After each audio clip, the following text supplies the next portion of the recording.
ఈరోజు నేను ఒక చిన్న స్టోరీ చెప్దాం అనుకుంటున్నా. చెప్పే ముందు వీడియో కొంచెం షేక్ అవుతా ఉంటుంది. ఎందుకంటే మా బాబు ట్రైపాడ్‌ని కదుపుతానే ఉన్నాడు. అది కొంచెం అవాయిడ్ చేయండి.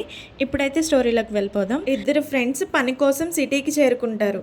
బాగా కష్టపడి సంపాదించి ఒక హోటల్‌ని స్టార్ట్ చేస్తారు. స్టార్ట్ చేసిన కొద్ది రోజుల్లోనే బాగా లాభాలు సంపాదిస్తారు. ఆ లాభాలను సంపాదించి ఇద్దరు పంచుకునే క్షణంలో ఒక ఫ్రెండ్‌కి మరో ఫ్రెండ్ లేకపోతే ఈ సగభాగం లాభం కూడా నాకే కదా అని దుర్బుద్ధితో ఆలోచిస్తాడు. ఆలోచించిన మరుక్షణమే అతనికి విషం పెట్టి చంపేస్తాడు.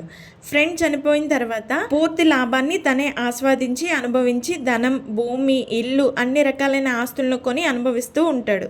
ఒక అందమైన అమ్మాయిని చూసి పెళ్లి కూడా చేసుకుంటాడు.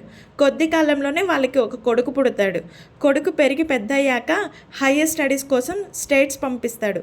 స్టేట్స్లో అతను చదువుతూ ఉండంగా ఒక విచిత్రమైన వ్యాధికి గురి అవుతాడు. ఆ వ్యాధికి ఎన్ని ప్రయత్నాలు చేసినా సరైన ట్రీట్మెంట్ దొరకదు.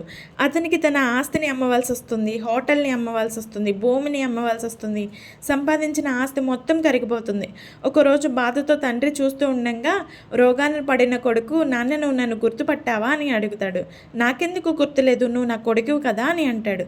కాదు నాన్న, నేను 30 సంవత్సరాల కిందట నువ్వు నన్ను చంపేశావు కదా, ఆ స్నేహితుడనే నీ కొడుకుగా వచ్చాను, నా భాగాన్ని నేను తీసుకోవడానికి వచ్చాను అని అంటాడు. ఈ కథ ద్వారా ఒకరి హక్కుని మనం లాక్కొని ఒకరిని మనం బాధ పెట్టి మనం సంపాదించిన డబ్బునంతా ఏ జన్మలోనో కాదు ఇదే జన్మలో వడ్డీతో సహా తిరిగి చెల్లించాల్సి వస్తుంది. మీరేమంటారు?